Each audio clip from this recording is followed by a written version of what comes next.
한국과 폴란드가 협상을 시작하기 전 폴란드 측이 극비리에 진행했던 이색적인 실험이 있다는 사실을 들어본 적이 있으신가요? 바로 수조 환경 극복 실험이라고 불리는 테스트였는데요. 이는 단순한 수중 도하 훈련과는 차원이 달랐습니다. 폴란드군은 습지와 늪지대 같은 최악의 지형에서 K2 전차가 과연 얼마만큼의 추진력과 안정성을 발휘하는지 직접 검증하고 싶어 했습니다. 이에 따라 전차 선체 부분이 물에 잠겨버릴 정도의 인공 수조 지형을 만들어 놓고 비공개 테스트를 벌였습니다. 현대로템의 개발진은 혹시나 발생할지 모를 예측 불가 상황에 대비해 별도의 긴급 정비팀과 예비 부품을 준비한 상태였습니다. 실제로 폴란드군 시험팀이 만들어둔 수조는 단순히 물이 깊은 정도가 아니라 빠른 유속과 물 아래의 자갈, 바위가 깔린 복합적인 환경이라 테스트 실패 시 전차 포신까지 심각한 손상을 입을 수 있었습니다. 하지만 결과는 놀라웠습니다. K2 전차는 물살을 가르며 차체 높이를 능동적으로 조절하고 하이드로 뉴매틱 서스펜션의 강도를 세밀하게 조정해 지면을 단단히 파고들었습니다. 폴란드군 입장에선 전차 무게가 55톤 이상인데 저 정도 수조를 가뿐히 통과하는 장면이 놀라울 수밖에 없었습니다.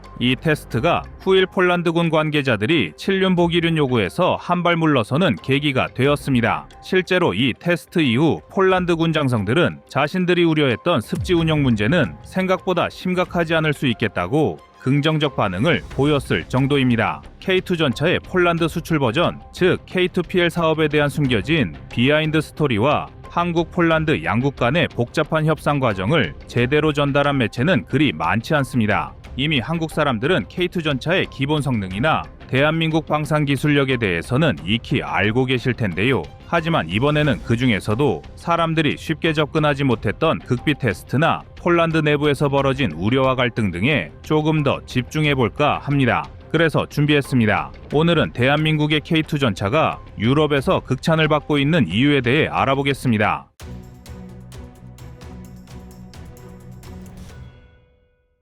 폴란드군 당국이 극비리에 진행했던 이른바 무한궤도 유지 실험이라는 테스트가 있었습니다. 엔진 출력 변화와 하이드로 뉴매틱 서스펜션의 압력 변동을 극단으로 몰아붙이는 가혹 테스트였는데 만약 궤도가 이탈하거나 주행계 손상이 생기면 곧바로 6륜 대신 7륜 주장을 다시 들고 나오려고 준비한 극한의 테스트였습니다. 하지만 K2 전차는 이 실험에서도 큰 문제 없이 주행을 이어가 결국 폴란드군 수뇌부가 한국의 K2 전차야말로 믿을 만한 플랫폼이라고 결론 내린 것으로 알려져 있습니다. 먼저 앞서 언급한 수조 환경 극복 실험 역시 그런 목적이었습니다. 과거부터 폴란드는 동유럽 특유의 지형인 넓은 평야와 습지에서 최고의 기동성과 안정성을 보장받기 원했는데요. 이런 환경에서 운용하던 게 바로 소련 계열 전차나 리오파드2의 7륜이었기 때문입니다. 반면 한국 입장에서는 7륜으로 구조를 바꾸려면 차체 설계부터 서스펜션 배치와 파워팩 위치 재조정 등 엄청난 공정이 추가로 발생할 수밖에 없었습니다. 결국 개발 기간이 최소 2년 늘어나고 그에 따라 수조처럼 예산도 불어나는 상황이 이어질 수밖에 없었습니다. 그러나 폴란드군은 설계 변경 자체가 목적이라기보다는 6륜으로도 과연 폴란드의 지형에서 안정적인 주행이 가능한가라는 의문을 갖고 있었던 것입니다. 그 핵심 의문점을 해결해 준 것이 바로 현대로템 측이 준비한 현지 테스트였고 그 중에서도 상징성이 컸던 것이 수조 환경 극복 실험이었습니다. 이외에도 특정 늪지대를 선정해 야간 주행 테스트를 진행하기도 했습니다. 결과는 당연히 최고 합격 등급을 받았습니다. 결국 폴란드군 당국은 눈으로 직접 K2 전차가 악조건을 통과하는 모습을 확인하고 나서야 7륜 요구를 완화하거나 최소한 재고해 볼 수 있게 되었습니다. 그렇다면 이러한 협상의 배경에는 어떤 국제 정세가 자리 잡고 있었을까요? 여러분도 아시다시피 2022년 우크라이나 전쟁이 터지면서 폴란드는 러시아의 군사적 위협을 실질적으로 체감하게 되었습니다.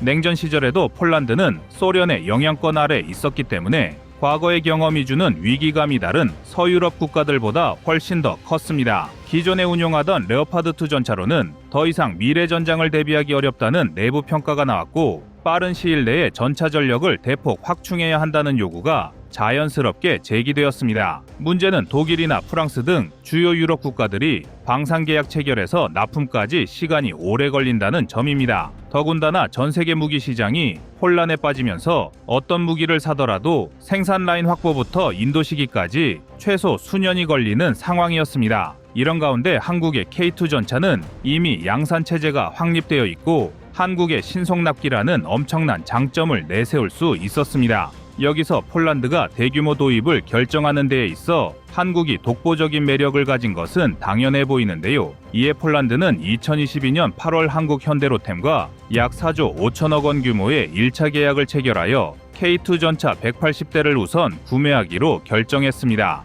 해당 계약은 유럽 방산 시장에서 한국이 이루어낸 대표적 쾌거로 꼽혔습니다. 하지만 더 주목할 점은 그 다음에 이어진 K2PL 사업입니다. 즉 폴란드 현지 생산 및 대량 도입 계획입니다. 폴란드는 자국에서 820대 K2PL 전차를 만들겠다는 목표를 내세우면서 단순히 구매자가 아니라 생산자로서 유럽 방산 시장에서 입지를 다지고 싶어 했습니다. 여기서 가장 중요한 것은 기술 이전 문제였습니다. 폴란드 정부는 향후 자국에서 전차를 생산하는 과정에서 최대한 많은 핵심 기술을 이전받길 원했습니다.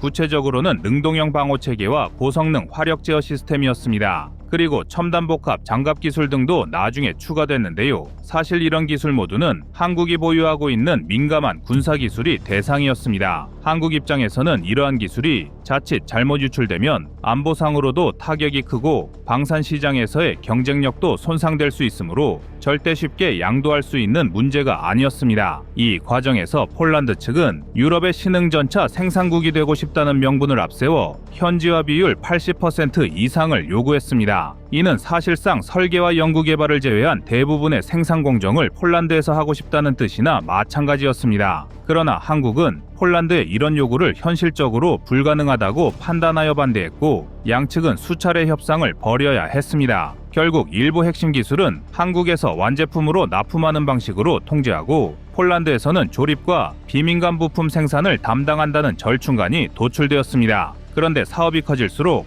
논란도 커지게 마련입니다. 폴란드 내부에서는 처음 예상했던 예산보다 훨씬 많은 비용이 든다는 문제 제기가 계속해서 나왔기 때문입니다. 특히 폴란드 군 당국이 제안한 추가 옵션 중 하드킬 APS 원격 사격 통제 체계, 드론 공격 방해용 제머, 엔진 출력을 높이기 위한 설계 변경, 그리고 추가 장갑 적용 등이 일종의 옵션 지옥을 만들어내면서 가격이 눈덩이처럼 불어나고 있는 것입니다. 당시 폴란드 여론에서는 이렇게까지 비싼 전차가 정말 필요하냐며 차라리 다른 분야에 예산을 투입하는 게 낫지 않겠느냐는 반대 의견도 강력히 나타나기도 했습니다. 하지만 폴란드 정부의 공식 입장은 우크라이나 전쟁을 경험하며 군 전력을 늘리겠다며 강경한 태도로 일관했습니다. 그도 그럴 것이 러시아의 위협은 여전히 현실이며 심지어 전쟁이 장기화될 경우 폴란드가 직접적인 압박을 받을 가능성도 배제할 수 없습니다. 게다가 K2PL이 제대로 도입되어 대규모로 전력화된다면 폴란드는 유럽 안보 질서에서 상당히 독자적인 위상을 갖게 될 것입니다. 단순히 전차 운영 능력만이 아니라 전차 생산과 관련된 기술, 제조, 인프라를 보유한다는 뜻이니까요. 이렇게 되면 전 유럽의 K2 전차가 1000대나 2000대 이상 수출하는 것은 절대 불가능이 아니게 됩니다. 여기서 잠시 조금 더 깊은 비화를 살펴보겠습니다.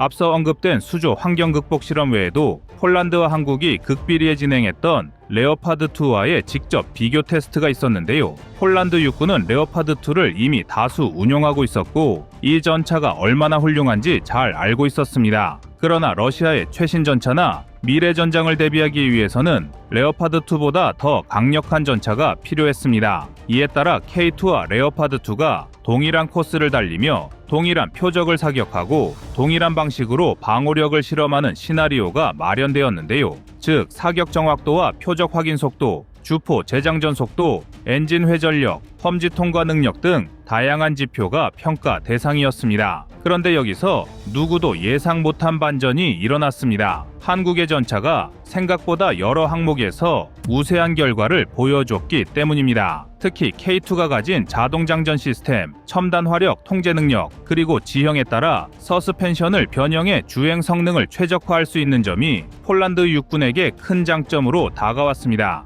물론 러파드2도 여전히 뛰어난 전차이지만 폴란드가 바라보는 것은 다가올 10년 또는 그 이상인 20년 뒤의 전장이었습니다. 즉 러시아나 주변국의 전력 증강을 고려할 때 폴란드군은 더 현대화된 플랫폼이 필요하다고 판단했던 것입니다. 그리고 마침 한국이 K2 전차를 이미 양산 단계에서 증명해냈고 수출 경험도 갖추고 있었으며 무엇보다 자신들이 원한다면 일부 기술 이전도 가능하다는 조건을 내세웠기에 폴란드군이 선택을 안 할 수 없었던 것입니다. 그렇다면 한국은 어떤 전략적 이익을 기대할 수 있을까요? 단순히 전차를 많이 수출해서 발생하는 경제적 이득뿐 아니라 폴란드를 교두보로 삼아 유럽 전역에 한국 방산 제품을 홍보할 수 있게 된다는 점이 핵심입니다. 이미 K9 자주포와 FA-50 경공격기 등도 폴란드에 수출되면서 한국 무기는 가성비와 성능 면에서 우수하다는 인식이 유럽 국가들 사이에서도 서서히 자리 잡는 중입니다. 이후 다른 동유럽 국가나 북유럽 혹은 심지어 서유럽 국가에서도 한국산 무기 구매를 긍정적으로 검토할 수 있는 계기가 마련될 수 있는데요. 물론 기술 이전 문제는 끝나지 않은 논쟁거리입니다. 폴란드가 요구하는 수준의 기술 이전은 한국 입장에서 여전히 민감하고 어느 정도까지 허용해야 할지를 두고 협의가 계속되고 있습니다.